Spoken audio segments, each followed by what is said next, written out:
Hey, hey, hey, my magnetic besties. It's Carla, the Rich Auntie, the Oracle, and the High Priestess. So, this will be part two, Wounded to Wealth. So, what is part two going to be about? That's going to be talking about how I overcame smoking cigarettes and stopped drinking. So, when I decided that, okay, enough was enough, like, we're spending too much money on, buying cigarettes and, buying liquor and beer and all that stuff like every other day. It was getting very expensive, and it wasn't even the fact that it was getting expensive. Where I stayed, they were actually banning um, menthol cigarettes, so I couldn't buy them anyway. So that was like a push into the right direction. So it was like, okay, so you don't want to quit, so we're gonna, make you quit. That's how the universe works sometimes. So, so I started journaling, and I would write like, this will be probably sound crazy, like the pros and the cons. So for me, the pros was okay. I be, I can relax. I won't be as stressed. It curbs my appetite. Um, I don't know. It was, be socially. It was socially acceptable in my circle. So, and then the cons, of course, your health declines. The odor, the inconvenience. You got to stop. Especially like if you're doing a road trip, you got to stop and smoke a cigarette after you eat. You got to, smoke a cigarette. Like pretty much everything in life revolved around, okay, when I'm, one time for me to go smoke a cigarette. So it's pretty much like time consuming when you think about it. Like I was literally, making excuses. It didn't matter what the reason was. I could be watching a movie and be like, oh, let me go. If that person was on TV smoking, it would like trigger me to be like, oh, I want to go smoke too. So if I was on the phone talking to my sisters, like, oh, let me get a cigarette, girl. Let me, listen to the scoop or whatever. So besides, the money issue, health, and all of that stuff, it just wasn't a part of what's, my future. I didn't see that, like, to be something to be long term, because it was like, okay, I had to come up with a plan. I was like, okay, so when you get stressed out or you get irritated, you know what I mean? What are we going to do, in place of that? Because, like, your life is still going to, continue to go on, you know, it's pretty much per usual, as I would say. And I really had to sit down with that. So I said I would just take other means. We would do breath work. We would chew gum. We would do, walk away from the situation. Like any little thing I could think of, when things would arise, if I would get like overwhelmed, I would literally just get up and like, just take a breather outside. Not necessarily feel like I have to be out there smoking with anybody, or like if I knew like one of my friends was out there, or a coworker or something, I would be like, you got an extra cigarette and things like that. That was one thing I never did anyway. So it was like, okay, you don't have the cigarette, so you have to learn how to manage, stress management, manage your time, manage what you're, what are you focusing on, what are you thinking about, what needs to change, what do you want, what are your goals, your dreams, desires, and all these things, like just having a clear vision, pretty much. And I think cigarettes and like drinking and stuff kind of took that away. I know people are very successful that smoke or drink, and I'm not saying that, but for me, it was just like, what are you doing? You know what I mean? So I began to do negative self talk, which I'm not sure I would advise anybody else to do that, but that was like really like the only way that was able to be like, okay, to stop me from smoking. I'm telling you what I did. This is how I did it. Even as I was smoking, like, you stink, you look, like, pretty girls don't smoke.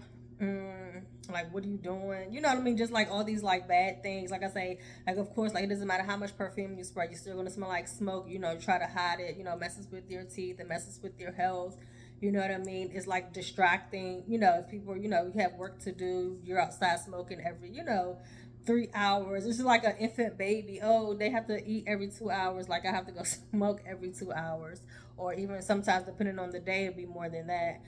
So I didn't do it with the patch. I didn't, I went actually did it cold turkey. Like I really put my mind to it. Like I say, I would just say like, you just look, you look dumb smoking over here. Like you stink. You always, been an inconvenience. We got to stop because you need a cigarette break, or we can't even enjoy ourselves because you need to go outside and smoke, and just things like that.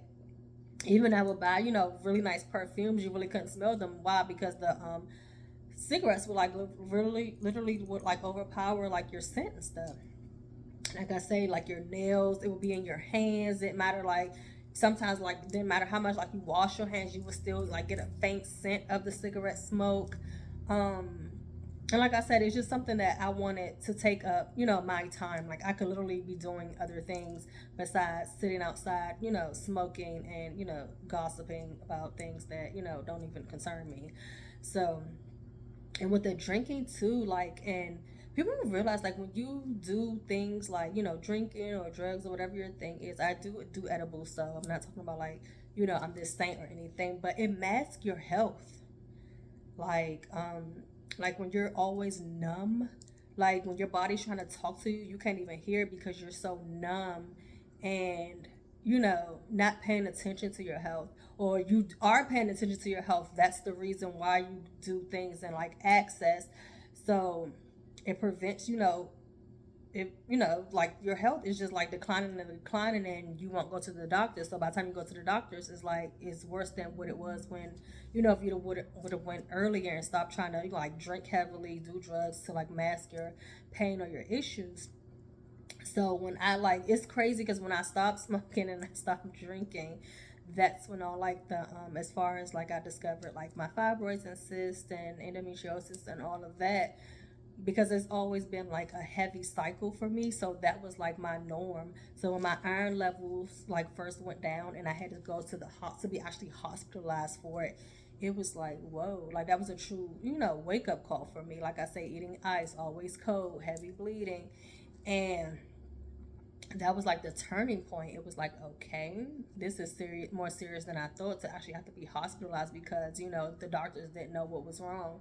So that happened, and having to go, get blood transfusions and things like that. So I thought I was better after that. And, living my young life. This happened when I was like 21, 22. So now it's like, 19, 18 years later, we're back in the same situation. And now it's like really serious because now we have all these other things that we're discovering, about, your health and everything. So it's really like an eye opener. It's one thing to hear about it, somebody else going through the situation, but when it's you, it's definitely an eye opener for real. Like it's like one of those things where it's like, well, damn, I could literally, like I say, go to glory, because my iron is always low and my hemoglobin levels are low as well. Like I'm literally, like I said, a walking miracle, but at the same time, it's like can be very scary.